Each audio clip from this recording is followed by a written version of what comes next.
To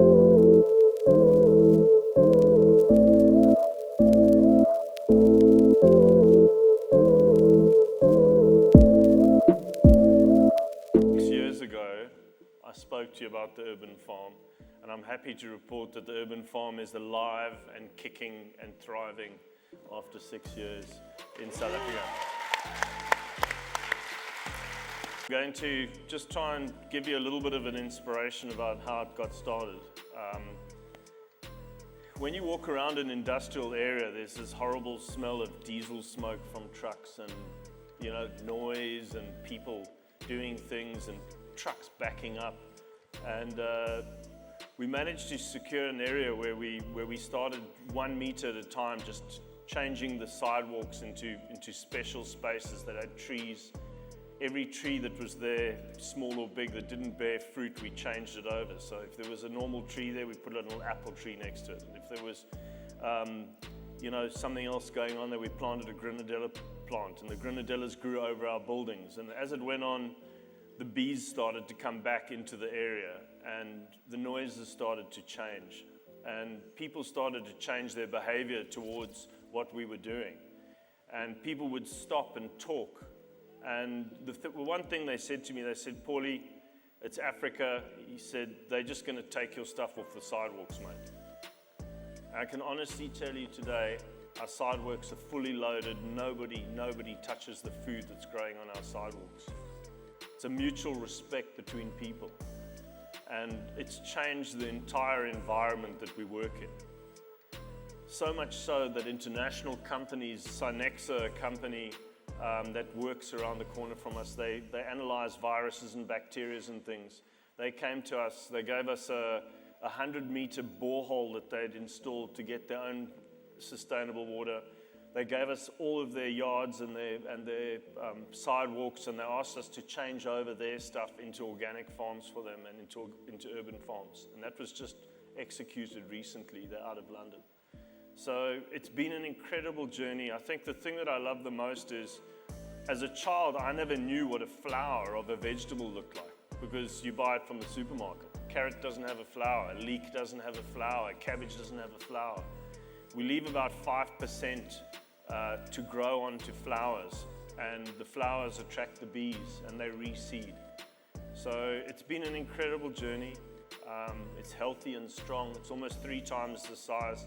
I think it's over about 6,500 square meters of organic vegetable farms growing around our factories. All the pictures going through there, you can see the kind of things that are in there. Bananas, all kinds of fruit. Big team now? Well, you'll see the little bucket up there, so everybody has a bucket, and one of the big things is that we collect tea bags, about 75,000 tea bags a year. I know that sounds silly, but everybody has a cup or 2 cups of tea or coffee or 2 a day, and that normally goes to landfill. Ours goes into little buckets, it goes back into the composting, it goes back into the urban farms. People come from home with their buckets. They teach their children. We were talking earlier about inspiring each other at home. Teach your children how to take a tea bag and put it back in the ground. Don't let it land up in the landfill. So since I saw you last time, do the math, 75,000 tea bags a year, times 6, about 450,000 tea bags went into the ground in an industrial area there since we chatted last time in New Zealand. Incredible, well done, mate. Well, the truth about... Hi everybody, nice to be here. Thanks for the opportunity. The truth in SA is that there's quite a difference between private schooling and the general education system. We've got about 25,000 schools in the country, of which you can rate 5,000 of the schools are truly functional. The statistics are that more than 50% of our kids are going to grade 1 will not make it out of grade 12. So that means more than 50% of people are unlikely to contribute towards the economy and are unlikely to be able to help themselves in life. So certainly when my kids were growing up, they were going to private school, going to Butterfly World on a Wednesday, then going to art exhibitions and so on. And it dawned on me that our workers' kids were often in a township school where the classes are overcrowded. They've got to learn for the first few years of their schooling life. They've got to learn in their home tongue. And at grade 3 to 4, they get switched over into English. Suddenly they got to start writing their tests in English, and many of them then start losing interest. So I was a bit overwhelmed with a sense of responsibility in our community, and got overwhelmed with the passion of getting involved in education, especially because of our workforce and their children.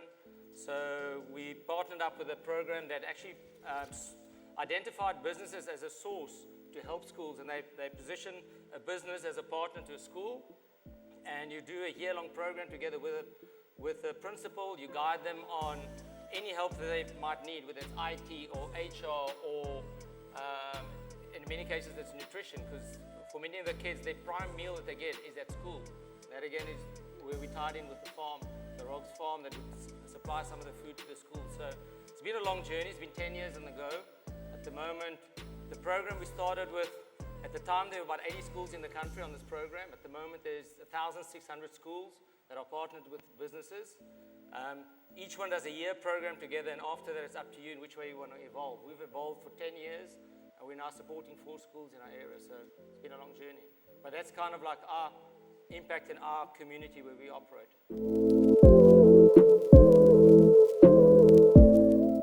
To tie in with what I was saying earlier, one of the first priorities we have in South Africa is to create employment. When Paulie and I started the business in 1995, we did it in a spare room of my apartment. It was only the 2 of us. It was a lot of hand assembly of product, but because it was hand assembled, we soon grew to a factory. So our first responsibility lies with our own workforce. A big part of that has been to bring back production from Asia back to South Africa over the last 5 years. So we went through a chapter of also outsourcing a lot of production to different other countries, Thailand, China eventually. And just creating jobs is priority 1. Looking after the people we have and uplifting their lives and upskilling them to better jobs is a big part of it. And then obviously that empowers us also to reach into our community with